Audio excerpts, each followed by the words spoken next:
dando lo que sería este semestre de Medicina Legal y Forense. Cualquier cosa yo voy a ir preguntando y me gustaría que me estén respondiendo también las preguntas que yo haga para que hagamos más dinámico, porque si no, solamente yo estoy hablando y no se vuelve muy aburrido. ¿Alguien tiene alguna idea de lo que es medicina legal y ciencias forenses? ¿Que me quiera hablar, comentar, decir algo?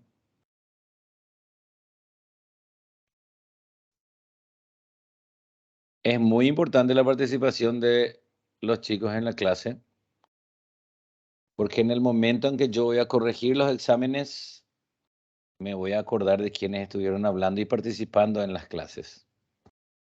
Así que es muy importante. Y como los exámenes son escritos, un punto es extremadamente importante. Doutor, é uma especialidade que se utiliza também meios jurídicos para llegar a uma conclusão? Así mismo, es una etapa investigativa, es una especialidad de la medicina que ayuda a la parte de las ciencias jurídicas para lo que sea investigativo. Toda la primera parte que nosotros vamos a dar hoy es muy teórico, así que van a tener que estar atendiendo bien porque es muy teórico, es muy explicativo de lo que es las ciencias forenses, ¿verdad? Vamos a compartir pantalla.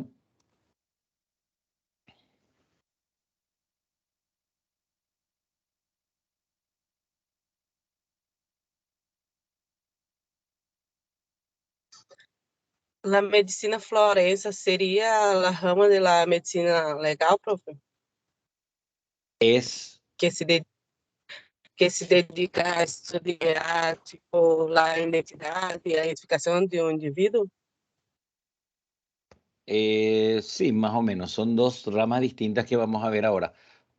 ¿Ya ven lo que es compartir de pantalla?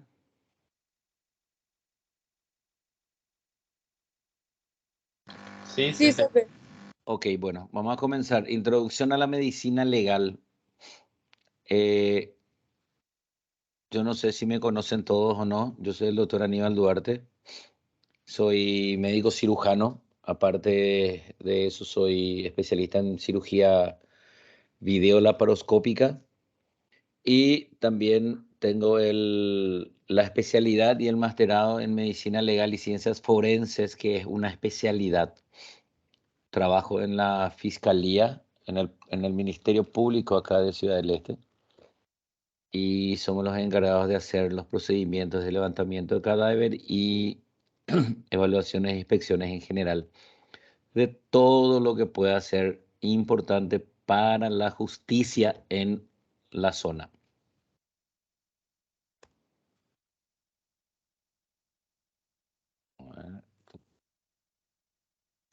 Significado e importancia de la medicina legal en la carrera de medicina. Esto vamos a hacer un poquito de historia en relación a lo que es la medicina legal y las ciencias forenses. La universidad en general comienza a transformarse a comienzos del siglo XIX en Francia y Prusia. Su función no era solamente enseñar y debatir, sino también investigar. A esta nueva orientación se le incorpora el dictado de ciencias no tradicionales. A partir de esa transformación se llega a comienzos del siglo XX a gestar lo que podría llamarse la universidad moderna. Las ciencias tradicionales son la medicina, la clínica, la cirugía, todos son ciencias tradicionales. A partir de una época se enseñó no solamente a enseñar, sino también a investigar y a debatir. ¿Qué quiere decir eso? Que el alumno tiene que estar debatiendo, investigando todo lo que es relacionado a la medicina para poder debatir. ¿Debatir qué es? Debatir es hablar con propiedad, hablar de un tema sabiendo. Me imagino que entre ustedes ya hay profesionales de otras, o sea, especialistas en otras profesiones, ¿verdad? Si alguien me puede decir, por ejemplo, alguien que está nutricionista, Sí, doutor. bioquímico, licenciado en enfermería, ¿verdad? Sí, doutor. Ok, entonces cada uno en su profesión ya sabe, ya investigó, ya aprendió y ya puede debatir, quiere decir hablar con propiedad sobre un tema. A partir de esa transformación se llega a comienzos del siglo XX a gestar lo que podría llamarse la universidad moderna. Este cambio tomó gran impulso al finalizar la Segunda Guerra Mundial para adquirir sus características actuales, las que sintéticamente son universalidad. Se incluyen las disciplinas tradicionales y las no tradicionales. Libre acceso, no está reservado a ninguna clase social. Anteriormente, los que tenían acceso a una educación universitaria eran solamente los herederos, millonarios, príncipes, los de la alta sociedad. En ese momento se liberó el acceso y no estaba reservado a ninguna. Autonomía, no se ve afectada por los vaivenes de la política. Su único objetivo es el acrecentamiento del conocimiento científico. Entonces, eso son características de lo que es la universidad en ese momento. La medicina legal es parte del plan de estudio de la carrera de medicina. Sin embargo, debido a un error en su definición, hay un micrófono prendido. Disculpa, doctor. Ok. La medicina legal es parte del plan de estudio de la carrera de medicina.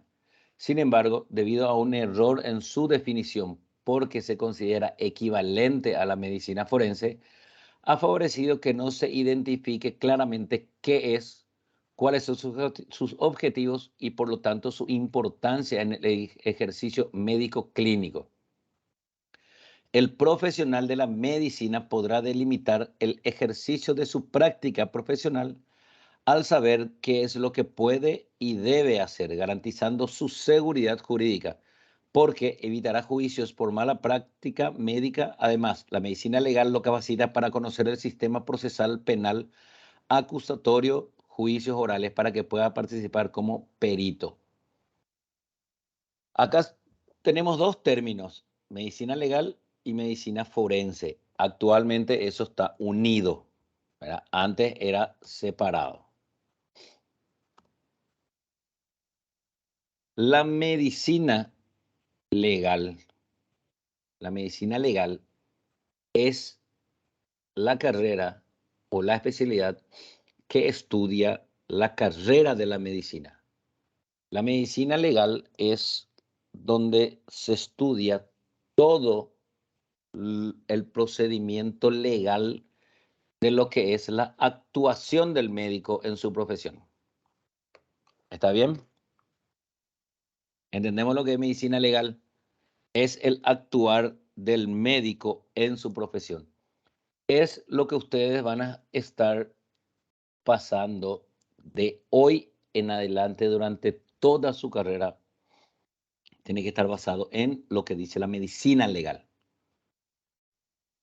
Es el actuar del médico, es lo que hace el médico, si está bien, si está mal, es lo que cobra el médico su salario, es lo que expide el médico en un certificado, es lo que se escribe en una historia clínica, es el tratamiento que uno da.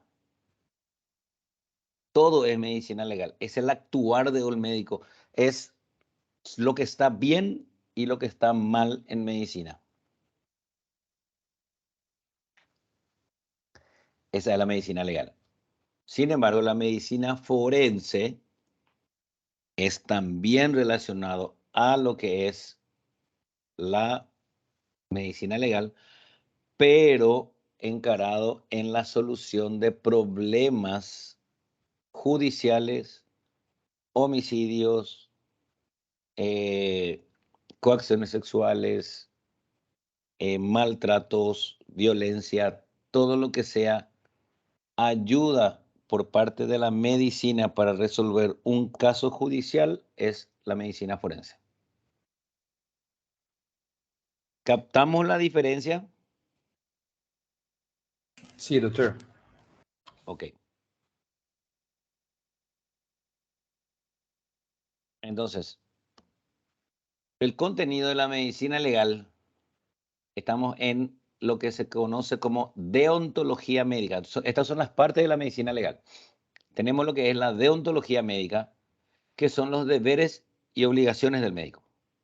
Deontología médica son los deberes y obligaciones del médico. Patología forense es la relativa a lesiones y muerte. Es el estudio de las lesiones y muerte. Todo tipo de lesiones que ustedes puedan saber se estudian en medicina forense para saber cómo, dónde, en qué momento, qué situación, qué gravedad tiene. Y todo lo relacionado a la muerte, lógicamente. La criminalística médico-legal. La criminalística es destinado a la identificación de las personas, cadáveres, restos humanos, huesos, tiempo de muerte, tiempo de fallecimiento, qué causa tiene, cómo fue, cómo ocurrió, todo eso está en la criminalística. Proyectiles, arma blanca, cuchillos, proyectiles, arma de fuego, qué velocidad tenía, qué tipo de proyectil es, orificio de entrada, salida, todo es criminalística médico-legal. Sexología médico-legal. La sexología médico-legal estudia las cuestiones médico-legales vinculadas al sexo. ¿Qué es esto? Alteraciones sexuales, patologías sexuales, alteraciones de conducta a nivel sexual, todo lo que sea coacción sexual, violaciones, homicidios ligados a violaciones, embarazos no deseados, todo cuestiones médico-legales relacionadas al sexo es la sexología médico-legal.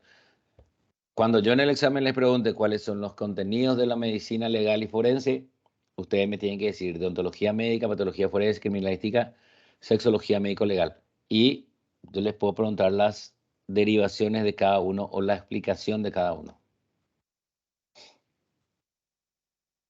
Tocoginecología médico-legal o forense comprende el estudio de las cuestiones relativas al embarazo, parto, nacimiento, aborto y fecundación asistida desde el punto de vista médico-legal. No un embarazo bien constituido como tiene que ser bajo todas las de la ley como es un embarazo normal. Es desde el punto de vista médico-legal que comprende el estudio de las cuestiones relativas a embarazo, parto, nacimiento, aborto, etc. También está la psiquiatría médico-legal o psiquiatría forense. Comprende el estudio de las cuestiones que surgen de la interacción entre los trastornos mentales y el derecho. ¿Qué quiere decir esto? Lo que es punible quiere decir si se puede ir a juicio. Si ese ser humano, ese individuo puede ir a la cárcel, puede ser enjuiciado o puede ser condenado por un acto que haya realizado. Ahí hay que ver si psiquiátricamente está bien o no, si es imputable o no. ¿Alguien sabe lo que significa la palabra imputable?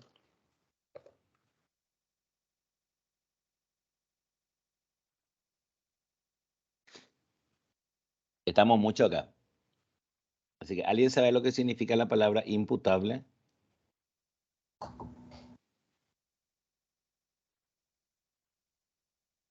É quando a pessoa, se ela sabe que aquilo que é certo ou errado, que ela tá fazendo é certo ou errado. No, eso no es ser imputable. ¿Alguien más puede dar su opinión sobre imputable o no imputable? Seria se ele se responsabiliza ou não pelos atos. Imputável é que creo que pode ser atribuído à persona. Exactamente, puede ser condenado. Una persona que está con toda su capacidad puede ser condenado. Eso quiere decir una persona que es imputable o no imputable. Una persona que tiene trastornos mentales o trastornos psiquiátricos no es imputable. Un menor de edad, suponete hasta los 14, 13, 14 años, es inimputable. Quiere decir de que a ese menor no se puede enjuiciar ni mandar a la cárcel, porque es inimputable, al igual que los psiquiátricos. Seguimos. Medicina legal social, todo lo que tenga que ver con la medicina familiar, la violencia familiar, medicina del trabajo, etcétera.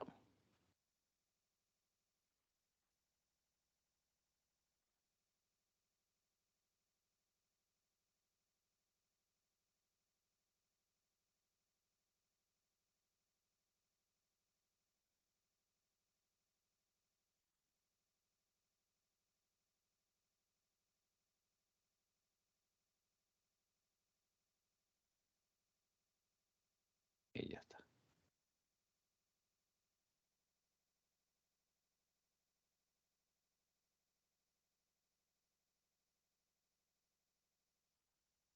Muy bien, seguimos. Imputable significa que ele pode ser condenado. Puede. Imputable sí.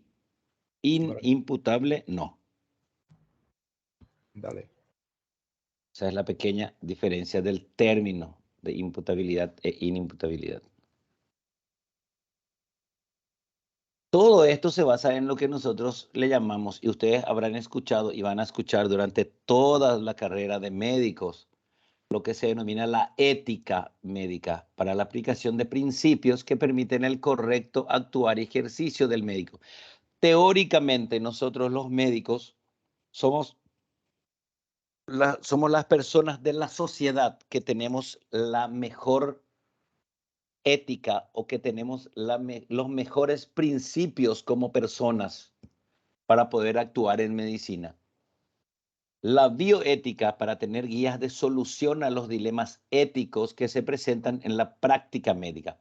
Por ello, la necesidad de poseer el conocimiento de todas esas disciplinas y ciencias que delimitan el ejercicio ético y legal de la medicina para enterarse de lo que está permitido y prohibido en la parte médica. Nosotros como médicos tenemos que saber todo lo que está permitido y todo lo que está prohibido en la parte médica, para lo que se debe percibir adecuadamente lo que es la medicina legal. La medicina legal está relacionada 100% con la ética médica. ¿Cuáles son los objetivos reales que tiene esta cátedra para los futuros médicos? Hecho que a la luz de la situación actual es importante, porque día a día vemos cómo los médicos se ven inmersos en problemas médico-legales. Y los estudiantes de medicina que se van incorporando a la profesión muy pronto deberán resolver situaciones conflictivas, siendo las más frecuentes las denuncias por mala práctica médica, por negligencia, problemas con el diagnóstico o tratamiento por una inadecuada relación médico-paciente, malos tratos. Y que tengan la conciencia de que el desconocimiento de las normas legales y los principios éticos en la práctica médica no los eximen de responsabilidad en los tribunales. Se dan cuenta de que el actuar médico es muy importante porque vamos a tener denuncias, vamos a tener negligencias, vamos a tener problemas de solución de diagnóstico y tratamiento. Y al no haber una buena relación médico-paciente, o sea, hay un maltrato entre el paciente y el médico, eso generalmente lleva a un conflicto legal. Y nosotros tenemos que saber cómo actuar en medicina, qué es lo que tenemos que hacer y qué es lo que no tenemos que hacer. Cuando en una consulta o en una situación viene lo que se denomina el secreto profesional médico, el paciente está confiando en la ética del médico, está confiando en la reserva moral del médico, y el médico sale y se va y cuenta lo que el paciente le dijo. Eso éticamente no está bien y eso puede producir un conflicto médico legal y eso puede producir una denuncia. Un pequeño comentario puede producir una denuncia.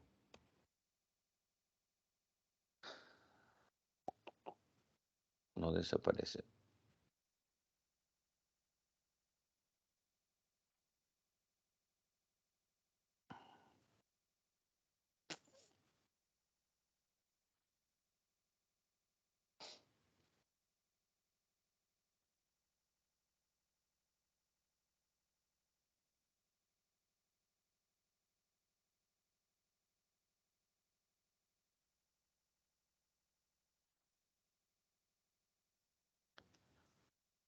Bueno, la medicina legal y la medicina forense. En nuestro estudio conceptual se debe hacer un análisis teniendo en consideración que la sociedad y la ley se transforman a través del tiempo. La medicina está inmersa en esas transformaciones, pues siendo una profesión esencialmente social por el hecho de ser su objeto de estudio el ser humano y su finalidad preservar o recuperar la salud mediante un diagnóstico y un tratamiento. Todo ello se da en una serie de circunstancias listadas a continuación.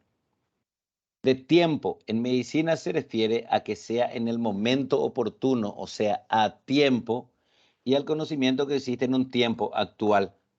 El tratamiento en medicina debe ser a tiempo, oportuno, hoy, ahora. Y el conocimiento tiene que ser actual. Un médico tiene que tratar de solucionar el problema en el momento y tiene que estar siempre actualizado. Del lugar, sitio en el que se ejerce la medicina, por ejemplo, en el territorio paraguayo, y que determine un entorno social, jurídico, histórico y cultural. De modo, implica acatar principios éticos, poseer valores morales y el cumplimiento de guías y normas vigentes establecidas por la comunidad médica y el sistema jurídico. En cada practicante de medicina hay preguntas acerca de la naturaleza de la relación médico-paciente. Consentimiento informado, confidencialidad, son todos documentos que nosotros tenemos para poder avalar esa relación médico-paciente. Pregunto, para que yo realice un tratamiento a un paciente, ¿el paciente me tiene que autorizar o el paciente no me tiene que autorizar? No es necesario que me autorice. Acredito que Depende, doutor. depende do tratamento. Se for um procedimento invasivo ou não. ¿Y si no es invasivo? Todo Se for procedimento deve ser autorizado. Vamos a tratar de no hablar todos juntos, ¿sí? ¿Es necesario el consentimiento o no es necesario el consentimiento? Me dijeron sí y me dijeron no. ¿Es necesario sí o no? Sí, doutor. Ok, sí. ¿Otro? Depende de la situación. Por ejemplo, depende de la Todo situación. procedimento eletivo tem Sí. que ter consentimento do paciente. Mas quando se trata de uma emergência em que a vida do paciente está em risco, aí não. Del paciente. Sim. ¿Y de los familiares? Se os familiares tiver algum documento legal de la vontade do paciente, aí sim. Todo procedimiento médico debe tener un consentimiento de alguien responsable en ese momento, aunque el paciente no esté consciente. Hay un punto muy importante en donde que el paciente no está consciente, pero el paciente, alguien tiene que dar el consentimiento para la realización del tratamiento. Lógicamente, uno tiene que hacer un tratamiento para preservar la vida del paciente. pero uno tiene que tener el consentimiento de alguien para realizar los tratamientos. Lógicamente, no llegar a una omisión de auxilio.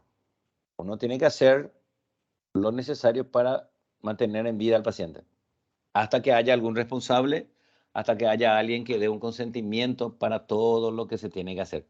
Pero siempre tiene que haber un consentimiento, porque puede ser de que yo no esté de acuerdo en que se me haga un tratamiento. ¿Por qué el doctor Ricardo me hizo un tratamiento si yo no quería en ese momento?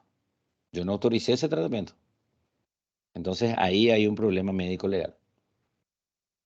Regulaciones federales y estatales referentes a la práctica de la medicina. Cada sitio, cada lugar tiene su ley en la práctica de la medicina. Financiamiento y expedición de servicios de salud. ¿Verdad? ¿Cómo es la relación médico-paciente en un financiamiento y expedición de servicios de salud? ¿Hasta dónde puedo hacer? ¿Hasta dónde no puedo hacer? ¿Qué tengo que hacer? ¿Qué no puedo o no tengo que hacer? Y la responsabilidad por los actos de personas que no son médicos y de los compañeros y empleados de los hospitales. Los internos, ustedes el año que viene ya van a ser internos. Los internos tienen una responsabilidad en el acto médico desde el momento en que pisan un hospital. Tienen la suerte, el médico interno tiene la suerte de tener un instructor o un médico que esté responsable de ellos en esa situación. Se llama responsabilidad compartida, pero la responsabilidad del acto médico es propia de cada uno. Al entrar a un hospital, al tocar un paciente, al realizar un procedimiento, ya son directamente responsables de lo que ocurra con ese paciente. Suponiendo viene un paciente y ustedes le aplican un analgésico y el paciente es alérgico al analgésico, se murió. Ustedes son 100% responsables de ese acto médico. Y si se demuestra y ocurre algún juicio, se va a tener que hacer responsables por ese acto que ustedes hicieron. Aunque puedan decir de que yo no sabía, yo no estoy entrenado, yo no estoy preparado. Y ahí tenés imprudencia, impericia, todo lo que sea mala praxis. ¿Entendemos? Sim, doutor. Que el año que viene, cuando yo les diga, nunca toquen solo a un paciente, ni hagan ninguna medicación a un paciente sin presencia de otras personas que tengan mayor preparación, no lo hagan. ¿Está bien? Problemas específicos, incluyendo definición de muerte, trasplante de órganos, tratamiento de menores, servicio de emergencia, asesoramiento genético, preparación y presentación de evidencia médica, uso de nuevas medicinas y procedimientos y reacciones secundarias a medicamentos y tratamientos que requieren de principios legales. Cada médico debe confrontar la realidad de ser denunciado por mala praxis médica y debería saber qué esperar si llega a suceder esta situación. Cada médico debe estar preparado para ser denunciado por mala praxis. Y también tiene que saber qué hacer en esta situación.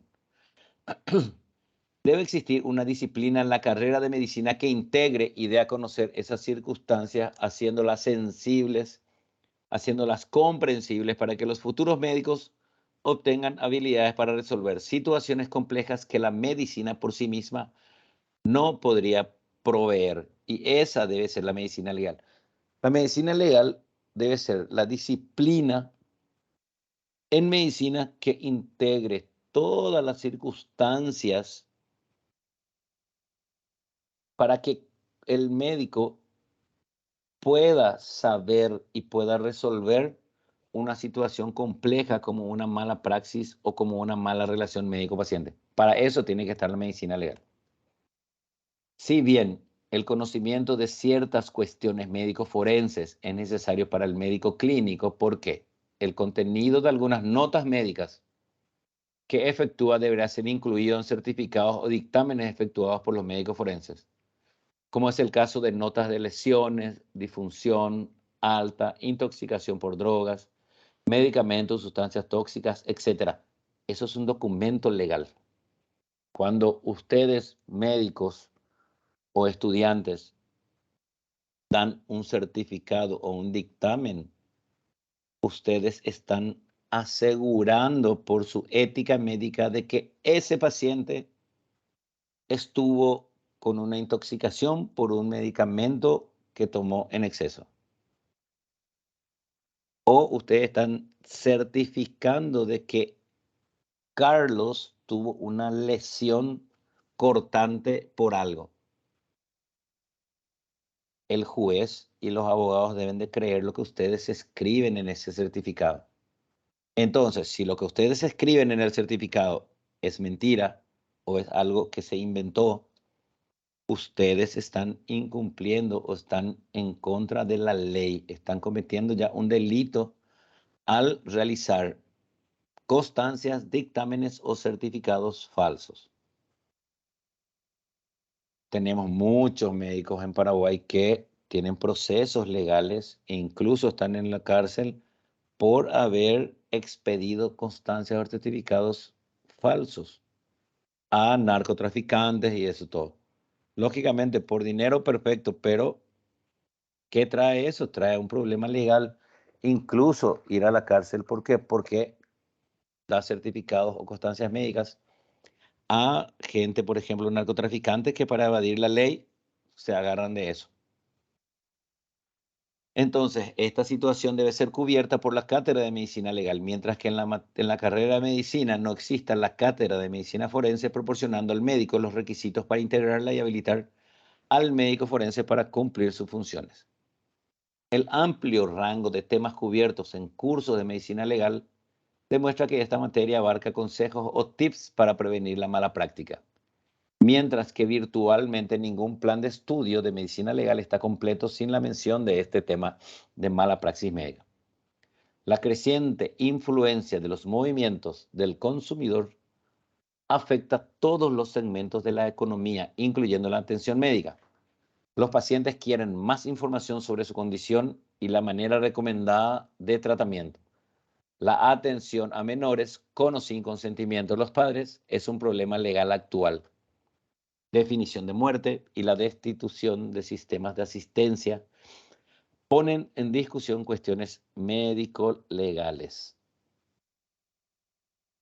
Estas situaciones no representarían conflictos con un adecuado conocimiento de las normas jurídicas y principios éticos que rigen en el acto médico, y con una serie de habilidades en el área pericial que deben ser enseñadas por el docente de medicina legal.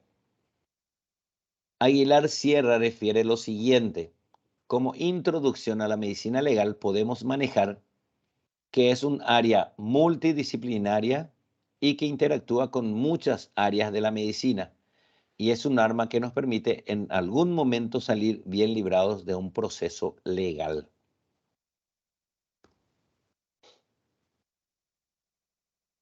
Nerio Rojas definió a la especialidad como la aplicación de los conocimientos médicos en los problemas judiciales. Luis Hidalgo y Carpio definió como el conjunto de conocimientos en medicina y ciencias accesorias indispensables para ilustrar a los jueces y la aplicación o en la formulación de alguna de las leyes. La definición de José Torres Torija es la siguiente: medicina legal es la aplicación de la ciencia médica a la ilustración de los hechos investigados por la justicia. Son distintas definiciones. Nosotros vamos a agarrarnos de que es la disciplina o especialidad médica que encuadra en las normas jurídicas vigentes con métodos, técnicas y procedimientos específicos. Trata de dar respuesta a las cuestiones de naturaleza médica que se plantean en el ámbito del derecho. La medicina legal, como lo dijimos antes, es una disciplina médica. Vendría a ser una especialidad médica, vendría a ser una rama de la medicina. No es un ramo del derecho, porque quien lo ejerce debe ser médico. tampoco es medicina asistencial porque no previene ni cura ninguna enfermedad, sino que expone, analiza, ilustra y asesora al lego, lego quiere decir al juez o al abogado, sobre cuestiones médicas con lenguaje claro y comprensible. Un juez, un fiscal, un abogado no saben de medicina, no entienden de medicina, por lo tanto, ¿cómo ellos van a saber qué pasó o qué tuvo ese paciente? Para eso tiene que estar el médico.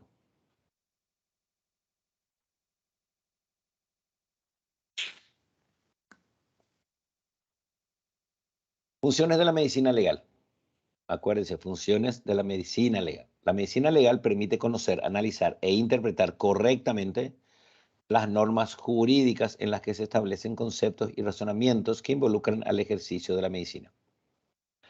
Asesorar no solo sobre cuestiones legales en el ámbito médico, sino también en el conocimiento de normas oficiales y de las reglamentaciones nacionales e internacionales relacionadas con los adelantos en medicina y otras ciencias que la involucren. Estudio del genoma, farmacogenómica, investigación en seres humanos, etc. Y sobre todo en la ética y los derechos humanos.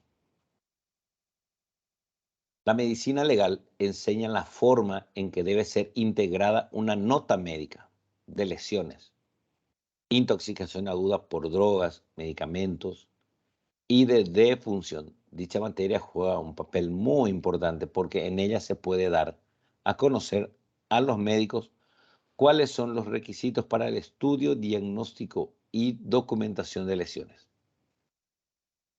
intoxicaciones de causa delictiva, muertes, etc. La función de los peritos médicos forenses es buscar, detectar y analizar evidencias. Entonces, ¿qué hace el perito médico forense?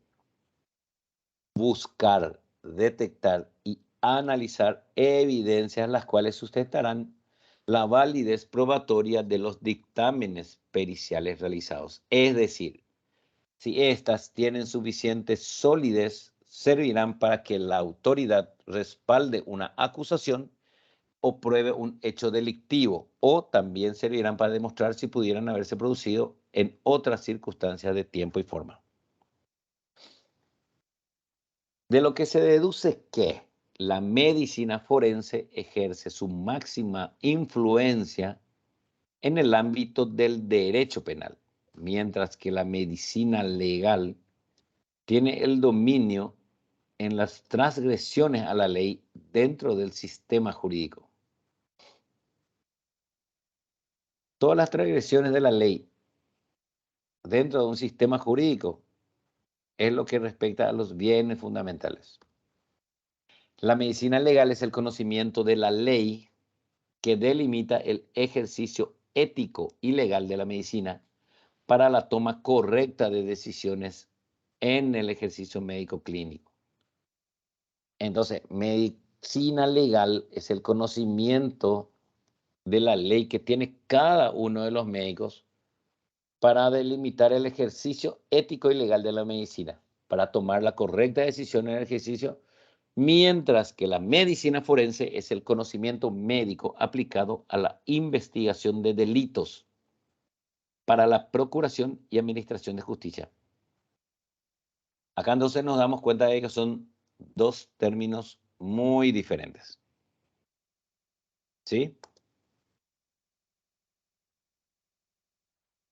¿Alguien me puede explicar la diferencia entre medicina legal y medicina forense ahora con esta definición? La medicina legal seria a análise dentro da medicina, da conduta médica.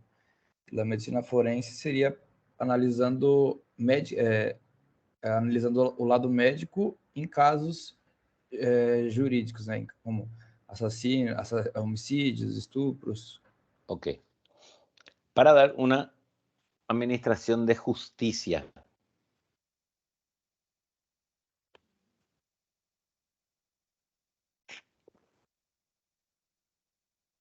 La medicina forense, también denominada medicina legal, jurisprudencia médica o medicina judicial, es la especialidad médica que engloba toda actividad relacionada con el Poder Judicial. Estudia los aspectos médicos derivados de la práctica diaria de los tribunales de justicia donde actúan como peritos. El médico especialista en el área recibe el nombre de médico legista o médico forense. En el Brasil se denomina médico legista, en el Paraguay médico forense, y en la Argentina también médico forense. Contenido de la medicina legal. Entre los autores latinos es común hablar de medicina legal, mientras que los sajones prefieren dominar la medicina forense. Todo es cuestión de terminología nada más. Parot lo llamó medicina legal y forense en 1575. En 1620 Socia llamó cuestiones médico-legales. En 1725 Albert, jurisprudencia médica. Brunel en 1807 y Simonin en 1947, medicina legal judicial. Gisbert-Calawick en 1967, medicina legal y toxicología. Rojas y Bonet, entre nosotros, medicina legal. Acá tenemos varias cosas. Tenemos lesiones, traumatismos contusos que producen lesiones, hematomas, traumatismo de cráneo. Son todas lesiones. Menores que pueden ser estuprados, menores que pueden ser coaccionados. Características. Es diagnóstico, signos en vivo o en muerto. Es pronóstico, uno dice el daño corporal que pudo haber sido realizado. Y da una opinión legal y bien vista sobre las otras especialidades. Y emiten un dictamen médico legal ante el juez o la administración hospitalaria en caso de que haya un problema médico legal a nivel de un hospital, por ejemplo. Entonces queremos saber qué tal fue el trabajo de ese médico. Entonces se emite un dictamen médico legal a la administración del hospital para explicar el actuar de ese médico. Este es un flujograma de cómo tiene que actuar las solicitudes de intervención de órganos de apoyo del Ministerio Público, que es la Fiscalía. La Policía Nacional hace una comunicación a la Fiscalía y la Fiscalía comunica a la mesa de entrada para realizar el procedimiento. Médico forense de turno es el encargado de la parte de medicina legal y ciencias forenses. Está la parte de laboratorio móvil, que es la unidad operativa del laboratorio forense del Ministerio Público, y un centro de atención a víctimas, que es la parte de psicología y trabajadores sociales de turno. Todo eso abarca lo que es la medicina legal y ciencias forenses. En nuestro país se encuentra en el Ministerio Público, la central está en Asunción, el Departamento de Medicina Forense en el Paraguay. El Departamento de Medicina Legal tiene un área clínica forense, en donde hay un reconocimiento médico, legal, penal, tránsito y violencia intrafamiliar hacia todo esto. Revisión de historias clínicas, exámenes psicológicos y psiquiátricos, porque nosotros sabemos que en medicina legal, en la parte de medicina legal y forense, también tenemos psicólogos forenses, odontólogos forenses, psiquiatras forenses, tanatólogos forenses, bioquímicos forenses, todo tenemos para poder realizar la investigación. En los departamentos de medicina legal, habíamos dicho áreas clínicas forenses para un reconocimiento médico legal en caso de manejo, tránsito, violencia. revisión de historias clínicas, exámenes psicológicos y psiquiátricos y exámenes proctológicos. Tenemos un área de tanatología. El área de tanatología es el área que se encarga del levantamiento de los cadáveres de distintas situaciones. Y tenemos el área de patología, que es donde se realizan autopsias y exhumaciones de cadáveres.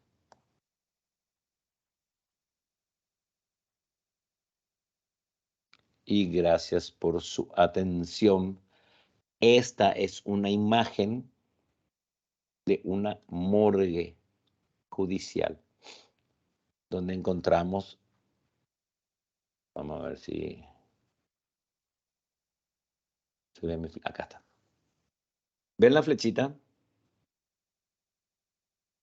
Sí. Tenemos Sí. lo que es la mesa de trabajo, los desagües para lavados, los productos.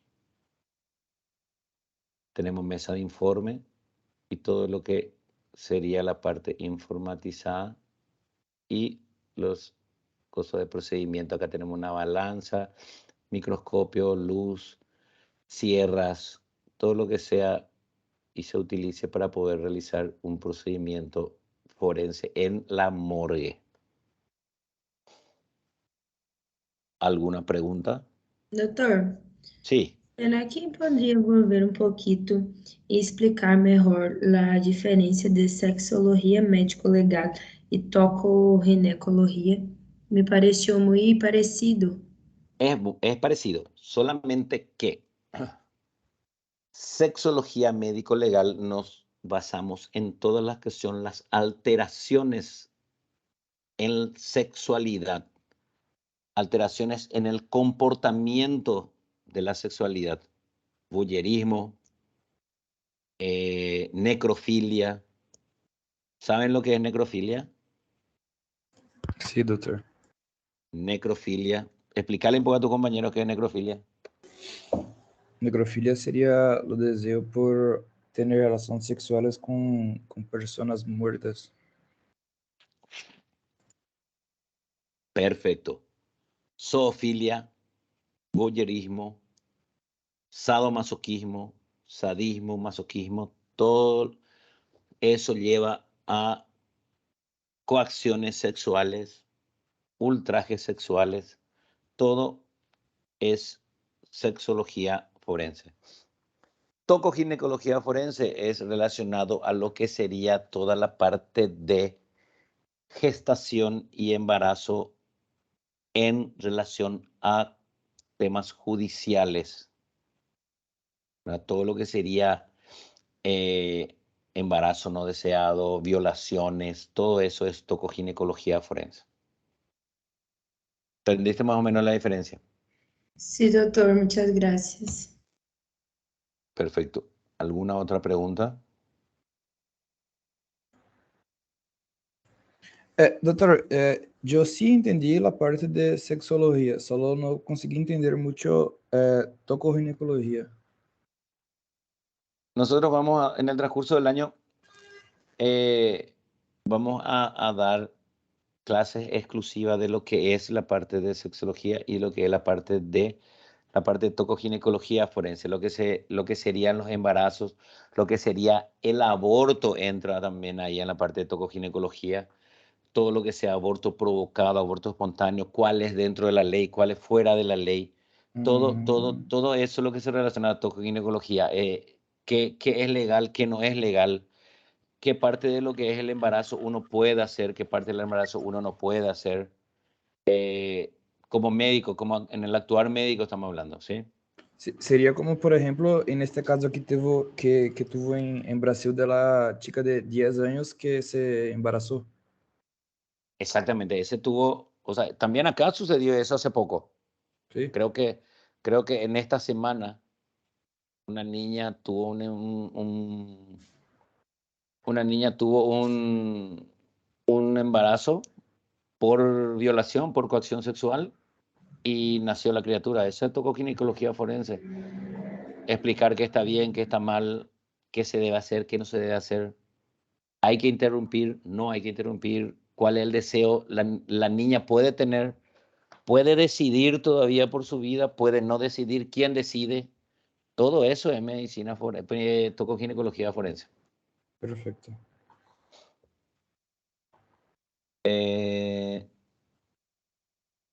Vamos a ver. Vamos a pasar a otra parte, una partecita importante de lo que es esto.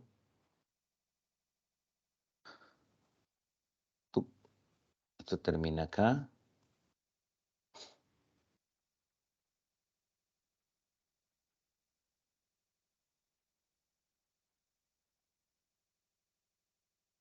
Vamos a hacer vamos a tratar de hacerlo más cortito porque no tenemos mucho tiempo, me parece. 18 horas. No sé hasta qué hora tenemos clase.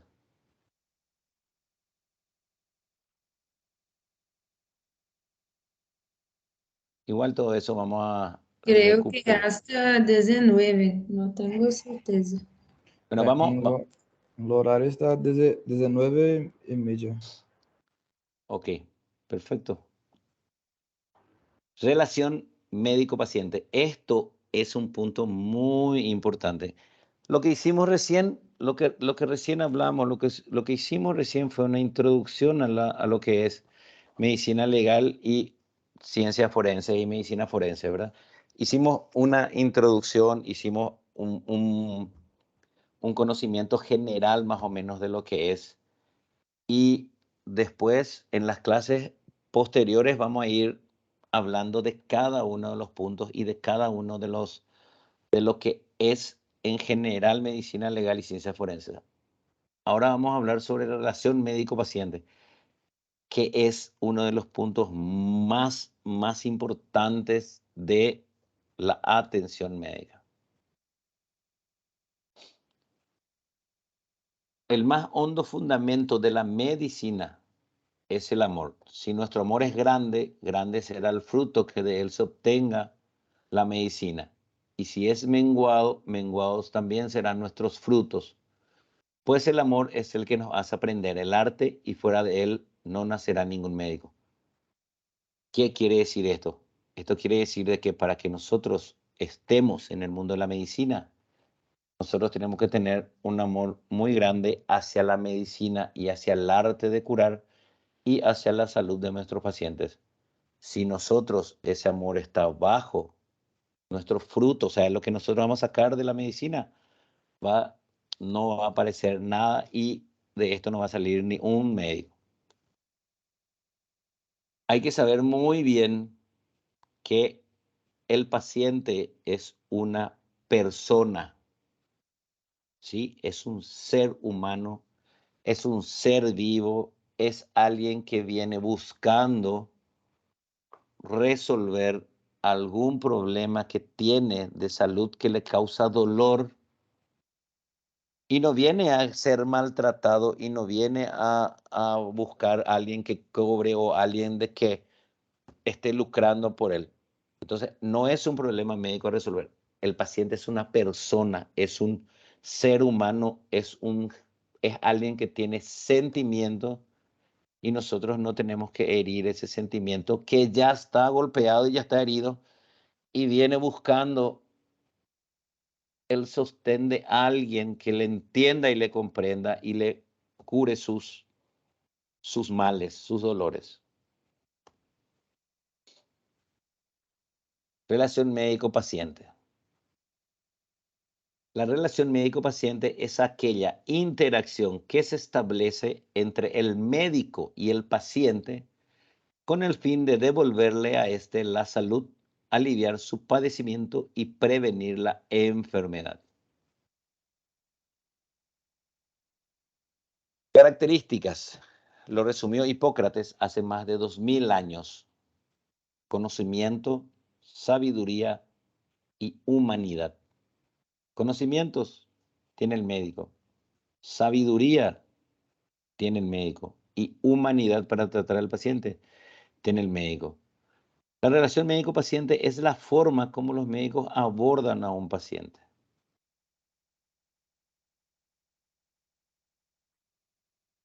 El paciente es un ser humano que busca ayuda para mejorar su salud y para evitar enfermedades. siempre llega un grado de temor o ansiedad. Manejar la ansiedad es la clave para una buena relación médico-paciente. El paciente siempre está con miedo, ansioso de que, ¿será que me voy a curar, no me voy a curar? ¿Será que esto está bien, está mal? Y siempre hay un temor, y eso hay que saber manejar. El médico, características del médico, amplia capacidad de entrega hacia los demás, una capacidad de liderazgo, manejo de la inteligencia emocional. El médico tiene que manejar su inteligencia emocional. Y una gran capacidad de comunicación. El médico tiene que saber comunicar el conocimiento.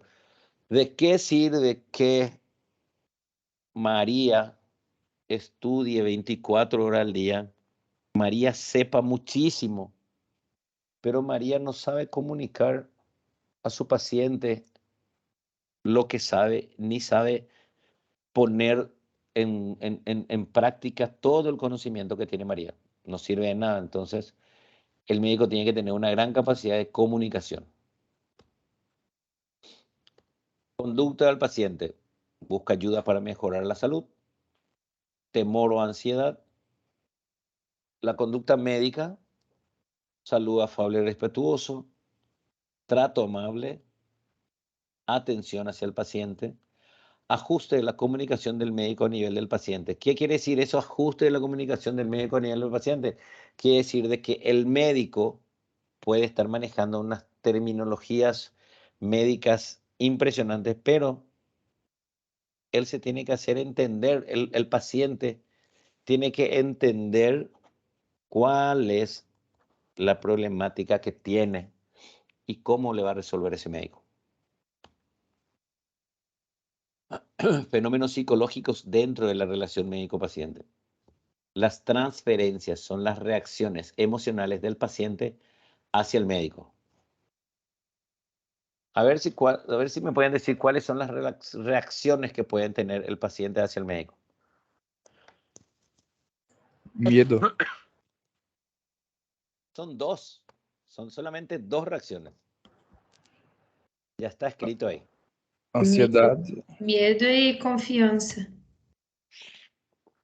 Perfecto. En síntesis, son dos reacciones que puede tener el paciente hacia el médico.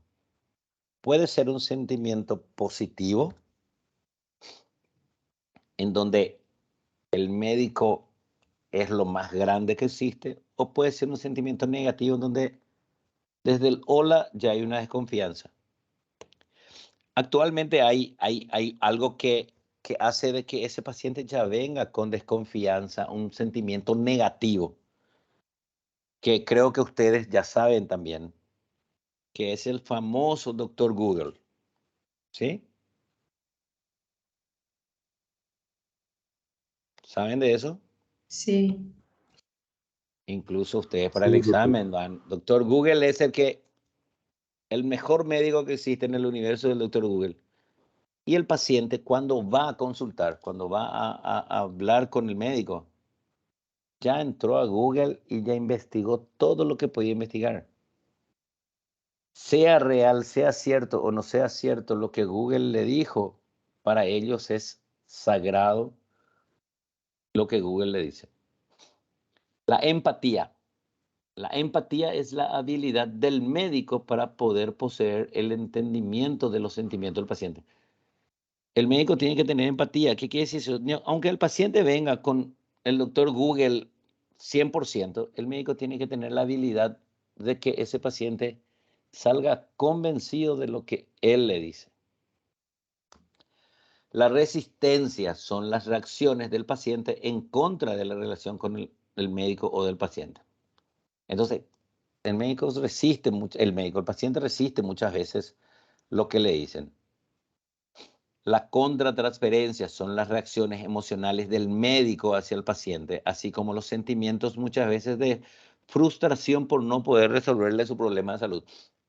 Lógicamente, el médico como ser humano también tiene una contratransferencia. Si el paciente ya viene con un sentimiento negativo, ya viene con una resistencia a lo que le dice, ya viene con el doctor Google ya investigado, ya viene con una empatía en donde la empatía del médico no puede. Lógicamente, el médico va a tener una contratransferencia, va a tener una reacción negativa hacia el paciente. Y a veces, cuando no se sabe manejar esa contratransferencia, ahí ya ocurren las alteraciones a nivel de la relación médico-paciente. Y el rapport. El rapport incluye el estado de mutua confianza y respeto entre el médico y el paciente. Eso es un fenómeno muy importante. Si ustedes llegan al rapport, quiere decir que hay una confianza y respeto entre el médico y el paciente. Se logró todo lo que estuvimos hablando, entonces hay una buena relación. Y eso, aunque ustedes hayan tenido problemas médicos con el paciente, nunca van a tener problemas médico-legales con el paciente.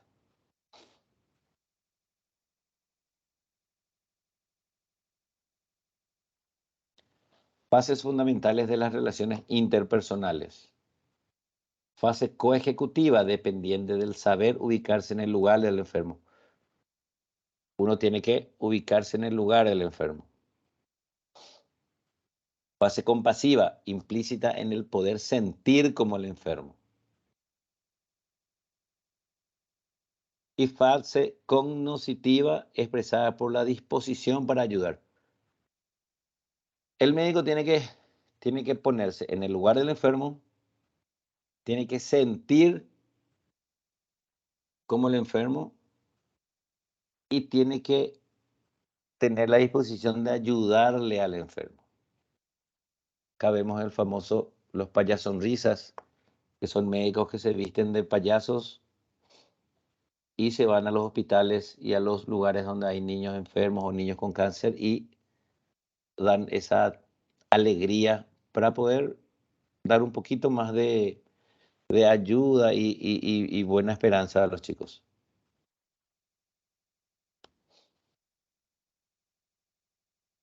Relación médico-paciente. Comunicarnos con los pacientes deberían ser para nosotros tan importante como saber de medicina. Ustedes no sé si están al tanto de que hace aproximadamente 1 o 2 meses en uno de los hospitales de IPS allá de Asunción hubo un problema en donde un paciente tenía que ser amputado de la pierna derecha y le amputaron la pierna izquierda. ¿Se enteraron o no? Sí. No, doctor. Sí, doctor.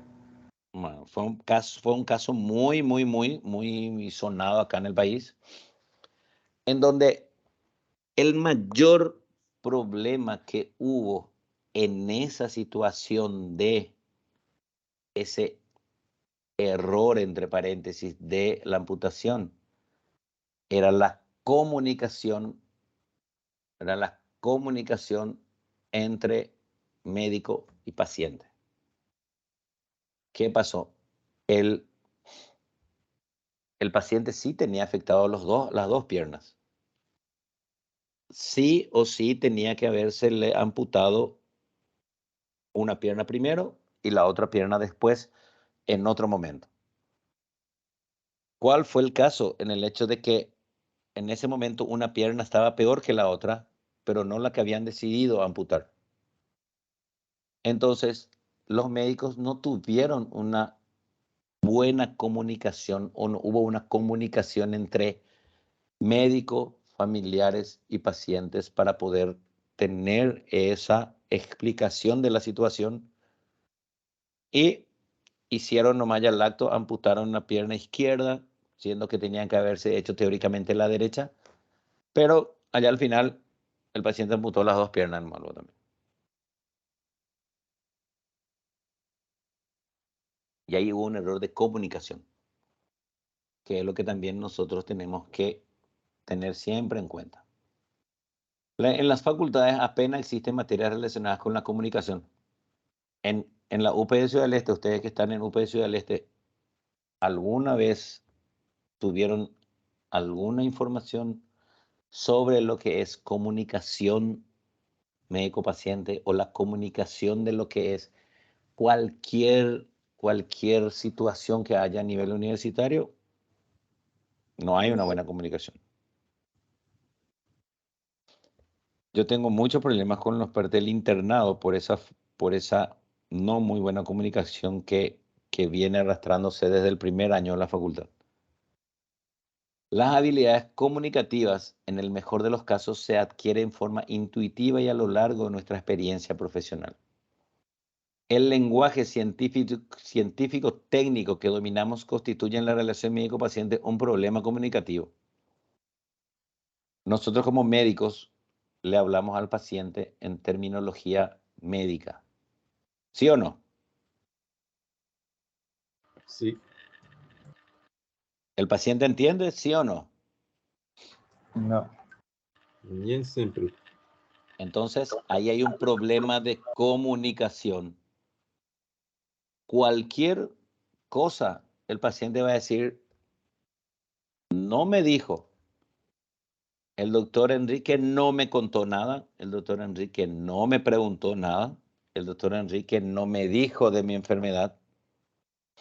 Y ustedes estuvieron 1 hora hablando con terminología médica, técnica, y el paciente no entendió absolutamente nada. Entonces, hay un problema de comunicación.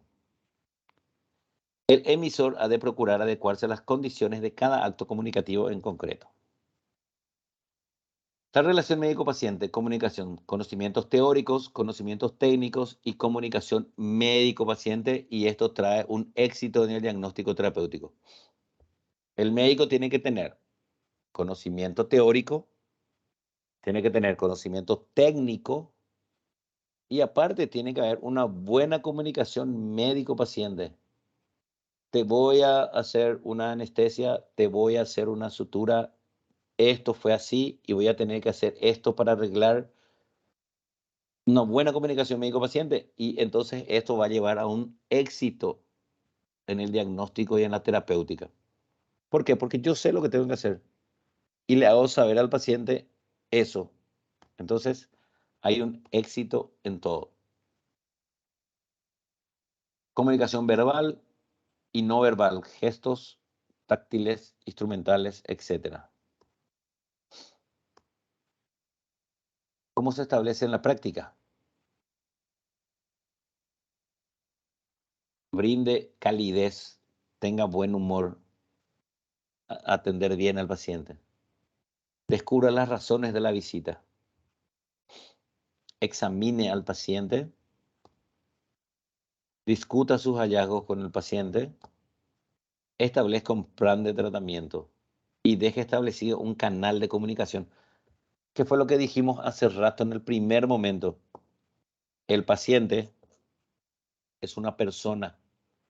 El paciente es un ser humano que viene a buscar ayuda, pero por sobre todo es una persona. Entonces, hay que tratarle como tal. No como el paciente número 327 de la sala 25, cama 3. O no como un diagnóstico. El paciente de la vesícula, el paciente de la hernia, el paciente del tumor, el paciente de la fractura. No, son seres humanos. Preguntar es una de las mejores maneras de saber. 60-80% de los diagnósticos se establecen con el interrogatorio. Mejora la comprensión del síntoma, padecimiento y significado cuando el paciente habla y cuenta. La historia clínica, 100%, hablar, preguntar. 60-80% de los diagnósticos se establece con el interrogatorio. Mejora el cumplimiento del tratamiento por parte del paciente también si es que uno le explica y hay una buena comunicación. Relación médico-paciente. Relación activo-pasiva se establece con enfermos en estado de coma o que se encuentran en una situación que no les permite establecer una relación participativa. Es activo-pasivo.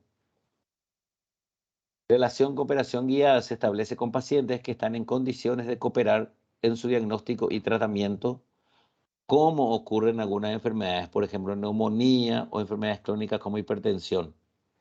Y relación de participación mutua no solo contempla el cumplimiento del tratamiento, sino el control en discusión frontal de situaciones y actitudes relacionadas con la causa y evolución de la enfermedad.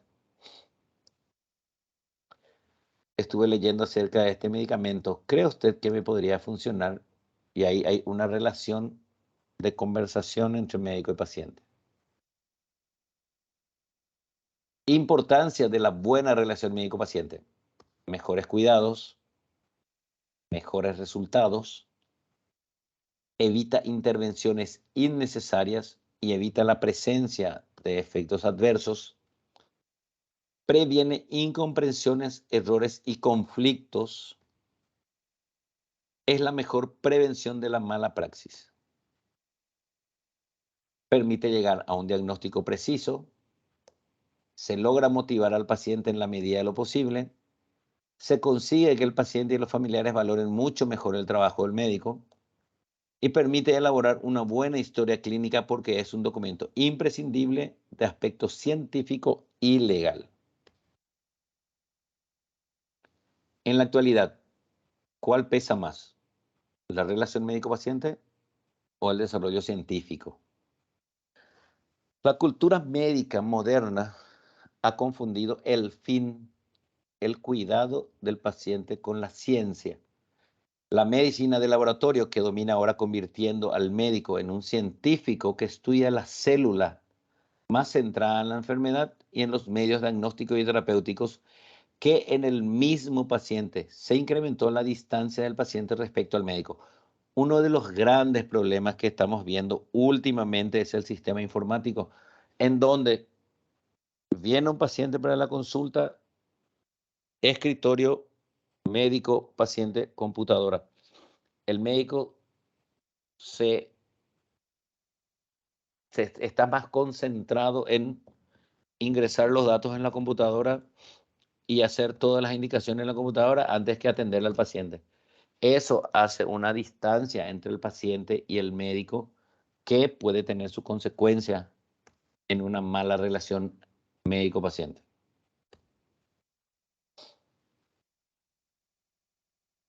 ¿Entendieron esa parte?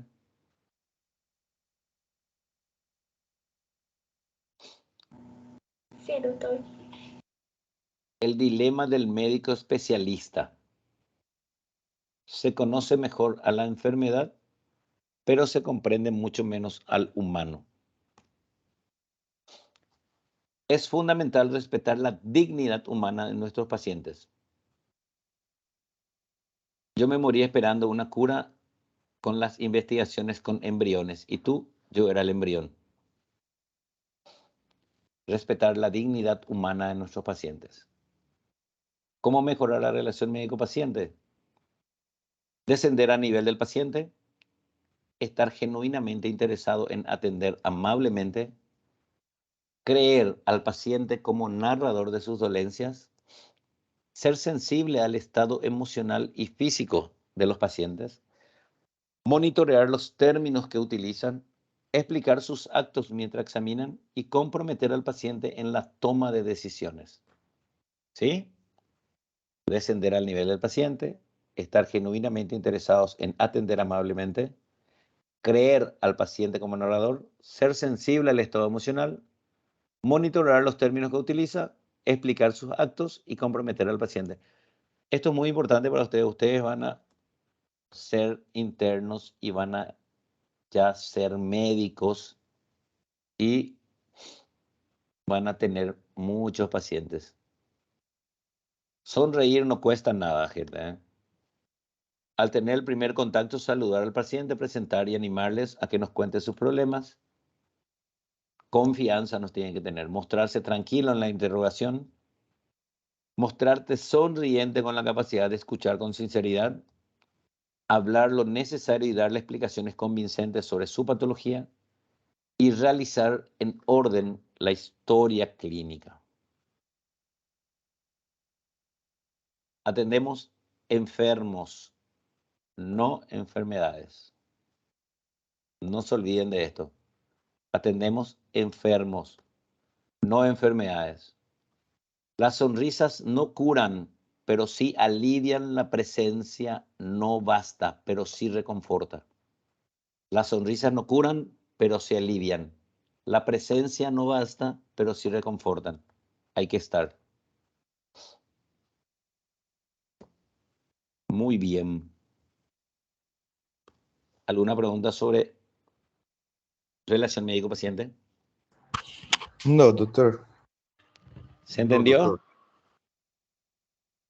Sí, muy bien. ¿Puedo preguntar todo sobre relación médico-paciente ahora y van a saber todito? Podem tentar, doutor. Bueno, perfecto, perfecto, perfecto, perfecto. Vamos a ver.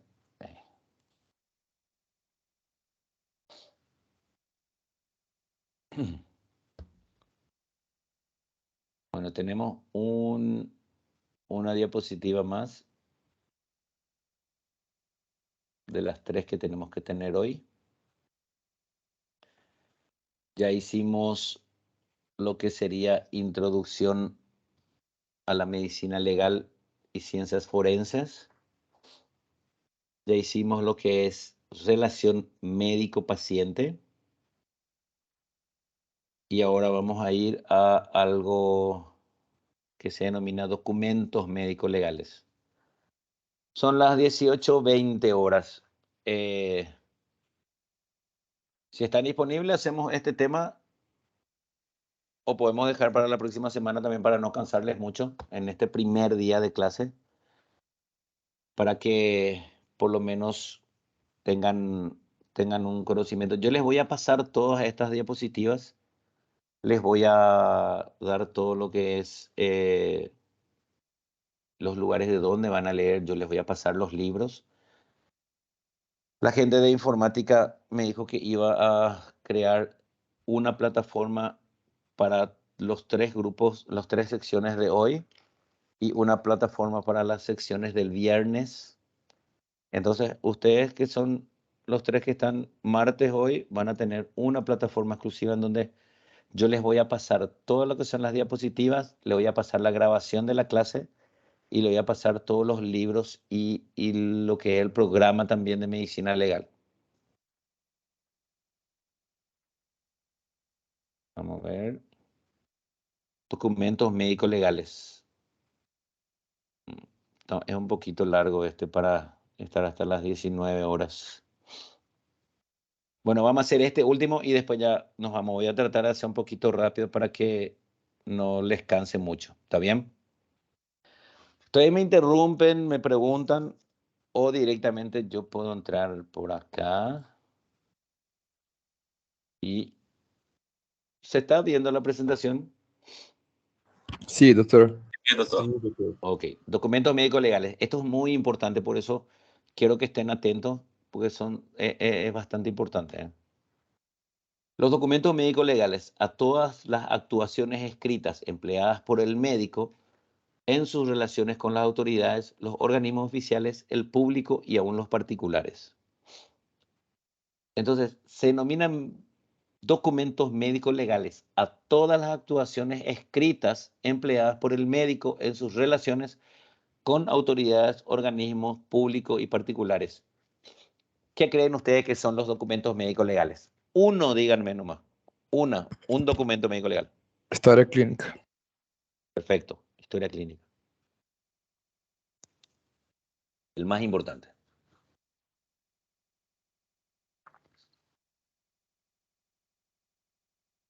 Bueno. Clasificación. Variados en su formato y finalidad, deben tener como cualidades comunes un estilo claro, sencillo y conciso. Uno de los medios adecuados para conseguirlo es evitar el uso de términos técnicos, si no es absolutamente imprescindible. Como ya dijimos en la relación médico-paciente, términos técnicos no utilizar. ¿Por qué? Porque el que lee esto es un abogado, es un juez, es un director de escuela, es un jefe de una empresa, o sea, no tiene nada que ver con medicina. Clasificación de documentos legales. Según su contenido, se los considera los declarativos o literales, que son los que reflejan un hecho en un soporte permanente y durable, papel. Representativos o no literales son los representados por otros medios como fotografías, videos o cualquier otro medio electrónico. según su finalidad, tenemos reguladores o creadores de situaciones jurídicas o probatorios que relaten hechos válidos en un proceso. Los documentos más empleados, ¿cuáles son? El parte. El parte es un informe nomás. El oficio, la certificación, la receta médica, la declaración, el informe, la consulta, la tasación, la historia clínica. Entonces, los documentos más empleados son el parte, el oficio, la certificación, la receta, la declaración, el informe, la consulta, la tasación y la historia clínica. Cada uno de estos, ¿qué significa? Un documento. Exactamente. El parte es un documento breve mediante el cual se comunica un hecho. Es su forma más simple, suele redactarse en una cuartilla apaisada en el que se hace constar de forma clara y concisa el hecho que le domina, que lo motiva, seguido de una fecha y firma. En una hoja se hace un informe, se comunica algo y se firma y se pone la fecha. Eso es un parte. ¿Sí? Documento breve mediante el cual se comunica algo. Cuando va dirigido a una autoridad, se hace constar la dirección en la parte inferior. Así está. Un parte, un documento. El sanatorio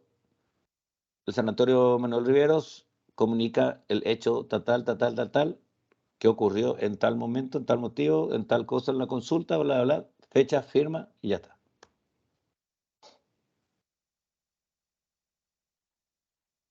Clasificación de las partes. Las partes pueden ser parte de lesiones, partes médico-forenses, parte de incapacidad temporal, parte de interés sanitario, parte de información pública. Partes de lesiones, el médico debe emitir este documento siempre que un individuo presenta una lesión para informar de la existencia de la misma a la autoridad judicial. Te llega a la urgencia del hospital o del sanatorio un herido por arma de fuego. ¡Puc! Realizar el parte para comunicar a la policía de que llegó eso.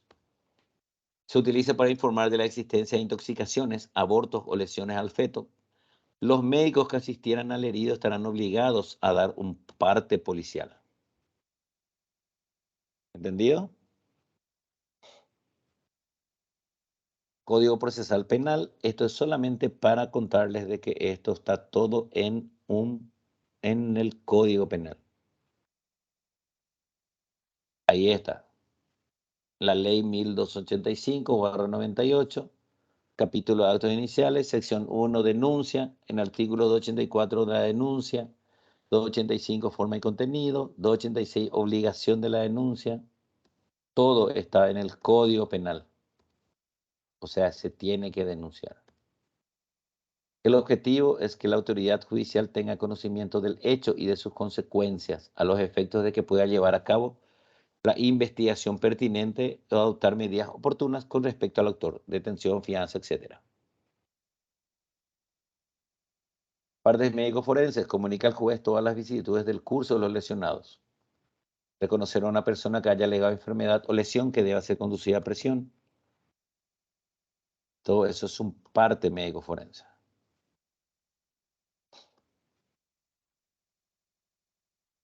Partes de información pública. Documento que se utiliza cuando se quiere dar a conocer al público las lesiones o la patología sufrida por personas en especial, relieve por su cargo o actividad profesional, por lo que su estado patológico reviste un interés general. Por ejemplo, un parte de información pública es lo que pasó con el senador Lugo, que fue expresidente de la República del Paraguay, que sufrió un ACV ahora y está en terapia intensiva. Me imagino que sabían eso. No.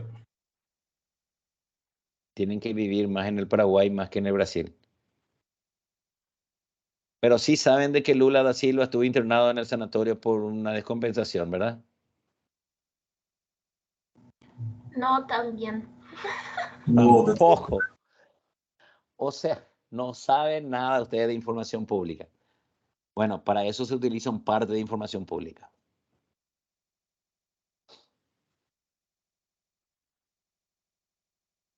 La receta es el documento por medio del cual el médico da a conocer la prescripción terapéutica hecha, así como las vías, pautas y formas de administración de medicamentos. Es de utilidad tanto para el enfermo como para el farmacéutico y otros profesionales sanitarios cuando deban aplicar el tratamiento. Exigencia que sea clara. Es un documento legal. ¿Sí? La receta es un documento legal. Acuérdense de eso. El oficio es el medio empleado para comunicarse por escrito con autoridades, corporaciones subordinadas, etc. Sirve para transmitir noticias, pedir, acusar, recibo, remitir objetos, hacer nombramientos, etc. Certificación o certificado es un documento mediante el cual se hace constancia de un hecho o hechos ciertos. Certifico que el alumno Rodrigo ya aprobó todas las materias de cuarto año y puede hacer medicina legal en quinto curso. Es un certificado. No es dirigido a nadie en particular y puede ser exhibido o utilizado en cualquier lugar.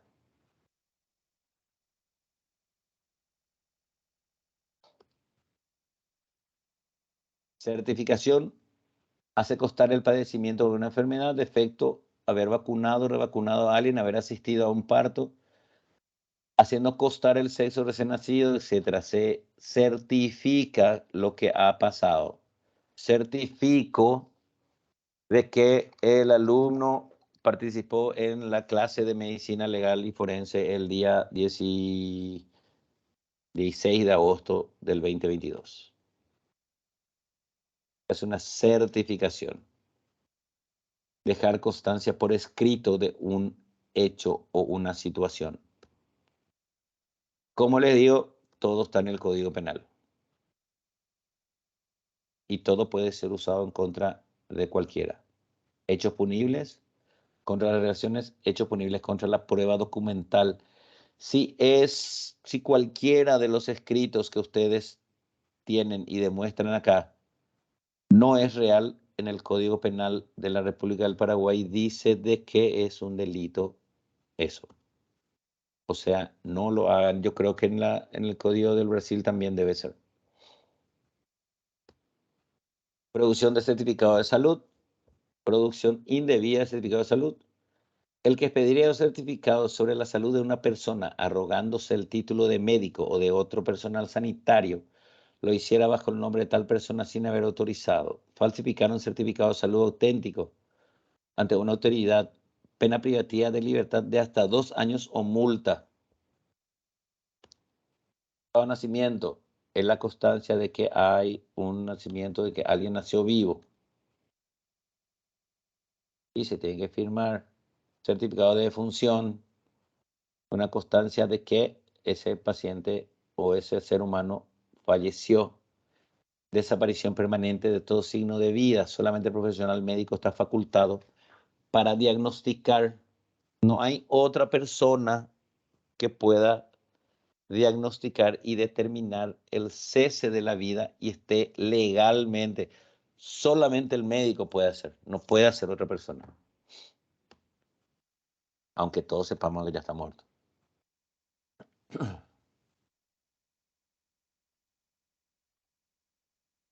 Muy bien, tiene 3 funciones. Una función legal, una función epidemiológica y una función estadística. Función legal, para saber realmente de qué murió, cómo murió y cuál fue la situación por la cual le llevó a la muerte. Epidemiológica, ¿cuál es la causa de la muerte? Si es virus, bacteria, enfermedad o algún homicidio o algo. Y estadística para saber cuántos murieron de tal enfermedad, cuántos murieron de cáncer, cuántos murieron de un infarto de miocardio, cuántos murieron de esto u otro. Es estadística. Son 3 funciones que realiza el certificado de defunción.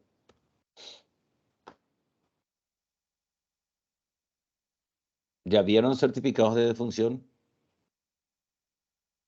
No, doctor. Este es un certificado de defunción.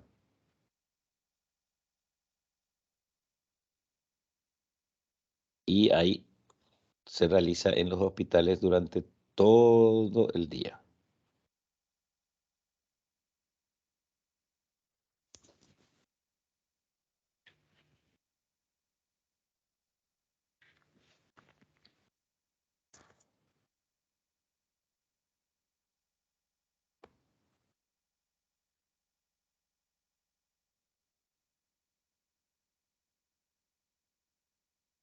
Causa de defunción tiene un código, tiene un número, causa de defunción, sexo, masculino, femenino, edad, lugar de defunción, fecha, hora,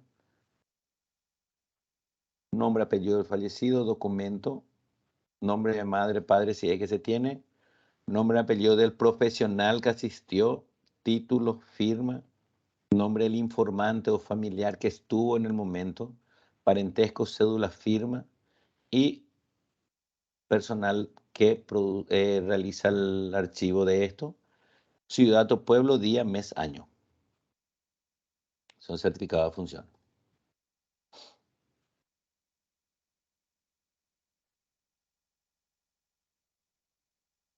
Datos, datos de la defunción, dato del fallecido, dato del certificante, dato del informante y dato del registro civil. Esto es lo que recién les dije y les expliqué.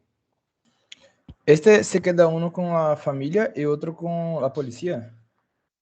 No, se queda uno con la institución que vendría a ser hospital o centro de salud o lugar donde se realizó el certificado de función, y este queda para el registro civil y la familia se le da un certificado aparte que es lo que correspondería al certificado de función para el entierro o para todo lo que sea documentos legales.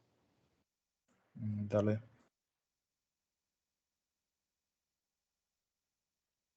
Bueno, esto es la explicación de cada una de las situaciones de lo que es el certificado de función.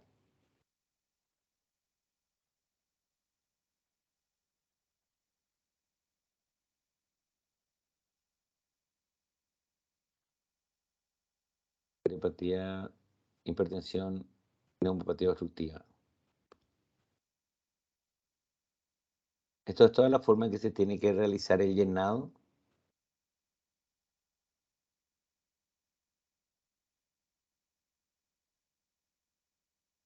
Que ya es muy práctico ya.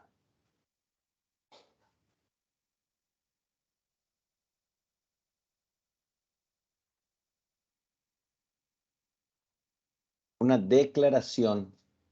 Después del certificado de función tenemos lo que se denomina declaración. La declaración puede definirse como la exposición verbal que el médico presta bajo juramento como perito en la causa criminal, pleitos. El médico puede ir a declarar. O sea, si ustedes tienen un caso de algo que les llegó, le puede llamar la justicia a declarar sobre eso. Sin ningún problema. Caracteriza por ser de carácter oficial, siempre se presta bajo juramento o promesa, siempre versa sobre los hechos, que quiere decir que tenés que contar lo que pasó, cuáles son los hechos que ocurrieron. Un informe también te pueden pedir. Un informe es un documento médico legal emitido por orden de las autoridades o a petición de particulares sobre la significación de ciertos hechos judiciales o administrativos. Se emite también en el curso de un peritaje privado solicitado por las partes y son aclaratorias de algún hecho científico. No presta juramento ni promesa previos a su emisión, por lo tanto deben darse pruebas sustentables científicamente. La declaración es algo que uno está haciendo bajo juramento.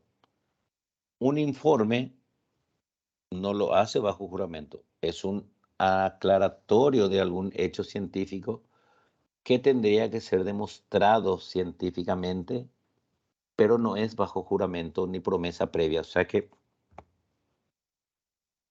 no hay obligación de decir 100% de verdad, pero hay que demostrar. Y uno de los documentos más importantes es la historia clínica. Historia, descripción de los hechos pasados. Y clínica, vocablo que significa al lado o junto a la cama. Todos los detalles del paciente. Por lo tanto, la historia clínica es o constituye la narración escrita de los hechos sucedidos junto a la cama del paciente, en la que queda plasmada la actividad profesional del médico, siendo el pilar sobre la que se basa la práctica médica. La historia clínica es el documento más importante en la historia médico-paciente. Es un documento en el que el médico escribe todos los datos derivados de la entrevista y la exploración del paciente para asegurar un seguimiento evolutivo. Ustedes se van al hospital a hacer su práctica y ¿qué es lo primero que hacen? Historia clínica. ¿Para qué? Para conocer al paciente y para saber qué pasa, qué tiene y qué vamos a hacer con el paciente. Es un instrumento imprescindible en la relación médico-paciente elaborada con criterios personales de utilidad para el médico y para el enfermo.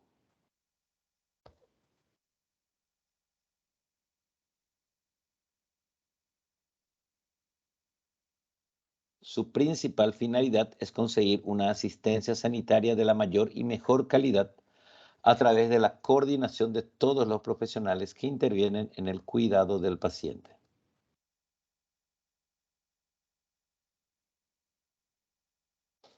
La historia clínica constituye una fuente de derechos y deberes del paciente, de los médicos y del centro o consultorio en los que se tenga lugar el acto asistencial médico.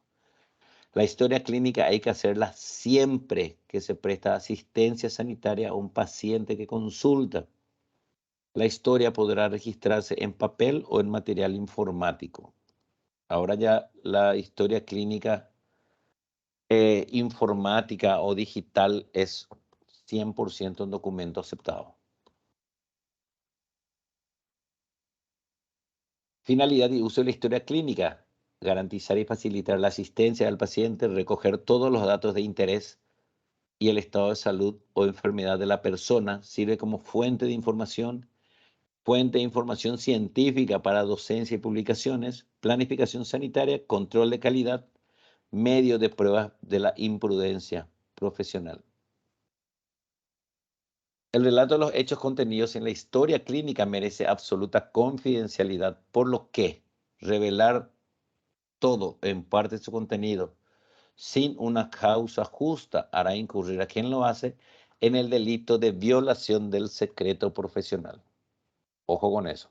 El médico tiene que cumplir lo que se denomina el secreto profesional.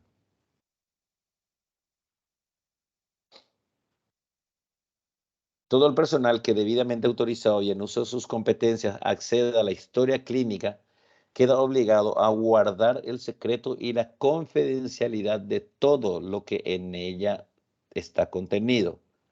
Conservación y archivo de la historia clínica. Este es otro documento que se denomina consentimiento informado. El consentimiento informado es el procedimiento mediante el cual se garantiza que el sujeto haya expresado voluntariamente su intención de participar en una investigación después de haber comprendido la información que se le ha dado acerca de los objetivos del estudio, beneficios, molestias y demás de lo que se realizará con él. En este caso solamente hablamos de estudios, sino que también es de procedimientos quirúrgicos, tratamientos médicos. Todo lo que el médico pueda realizarle al paciente debe estar avalado por un consentimiento informado. ¿Qué quiere decir esto? Esto quiere decir de que el médico le contó y le habló a su paciente, este está informado y dio su consentimiento, aprobación para realizar tal situación. Artículo 123.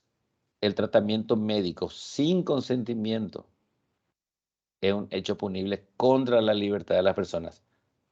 Les dije hace rato que el consentimiento informado, que no está autorizado en tratamiento o algo, es penado por la ley también. Excepciones: emergencias médicas. Y incapacidad de hecho o biológica, el sujeto no es capaz de dar o negar permiso para un examen o tratamiento. Esas son las excepciones que habíamos dicho también. Emergencias médicas y incapacidad, el sujeto no es capaz de dar o negar permiso para un examen o tratamiento. Reunir 4 requisitos. Capacidad, el individuo debe tener la habilidad de tomar decisiones. Voluntariedad, decidir libremente un tratamiento o participar en un estudio. Información, las opciones deben ser comprensibles y debe estar informado. Comprensión, el paciente debe comprender y entender lo que el médico le informó.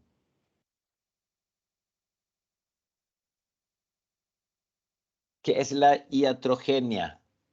La iatrogenia, también llamada acto médico dañino, es el acto médico debido del tipo dañino que, a pesar de haber sido realizado debidamente, no ha conseguido la recuperación de la salud del paciente debido al desarrollo lógico e inevitable de determinada patología terminal. Al ser un acto médico debido, al igual que el acto médico eficaz, no genera responsabilidad. Muy bien. ¿Alguien me explica este? Sería como si lo médico hace todo lo correcto, pero mismo así el paciente se muere. Sí, no salió Sí. como tiene que ser. Sí. Perfecto. No genera responsabilidad.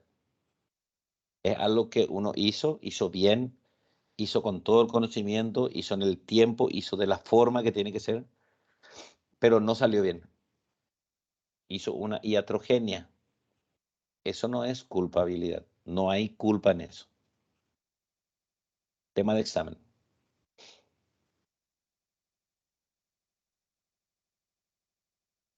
Iatrogenia. Este estado puede también ser el resultado de tratamientos de otros profesionales vinculados a la ciencia de la salud, como terapeutas, psicólogos, farmacéuticos, enfermeras, dentistas.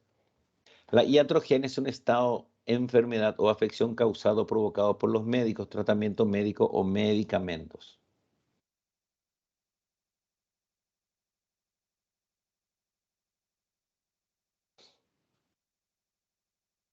Distintos tipos de iatrogenia que tenemos, pero nunca se hace con la intención de dañar ni nada. No es iatrogenia la mala praxis. El dolo. El dolo quiere decir cuando hay una voluntad de cometer algo dañino, algún delito. Eso no es iatrogenia. El dolo, cuando uno hace con intención de causar daño, ya no es iatrogenia. Y cuando hay una experimentación médica no ética, también no es iatrogenia. Eso ya es delito.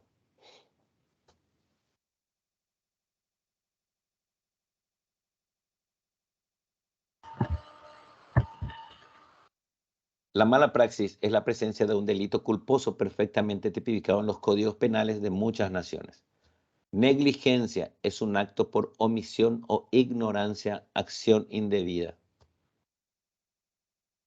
Imprudencia es realizar un acto con ligereza sin las adecuadas precauciones. Negligencia es cuando uno no sabe realmente, o se olvida, o no sabe, o no entiende, o no tiene conocimiento. Es una negligencia. Imprudencia es cuando yo no atiendo, ni cuido los actos y lo hago con ligereza, sin tener todas las precauciones y sin tener todas las atenciones debidas. E impericia es la falta total o parcial de conocimientos mínimos en la profesión. No, no sé hacer, entonces, ¿cómo voy a hacer algo que yo no sé hacer realmente? Inobservancia de los deberes inherentes al cargo. Cuando no me importa, y entonces ahí yo hago un procedimiento y no tengo los cuidados necesarios tampoco.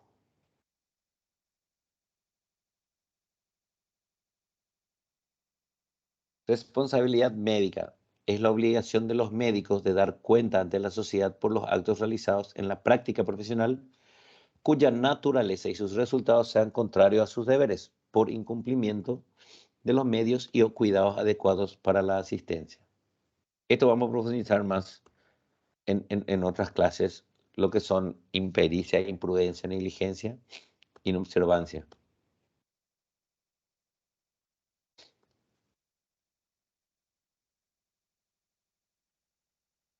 Ok. Mi boca no dará a conocer lo que mis ojos hayan visto y lo que mis oídos hubiesen percibido. Mi lengua callará los secretos que me sean confiados. Hipócrates sobre el secreto profesional. Ok. Muy bien. ¿Alguna pregunta? No, doctor.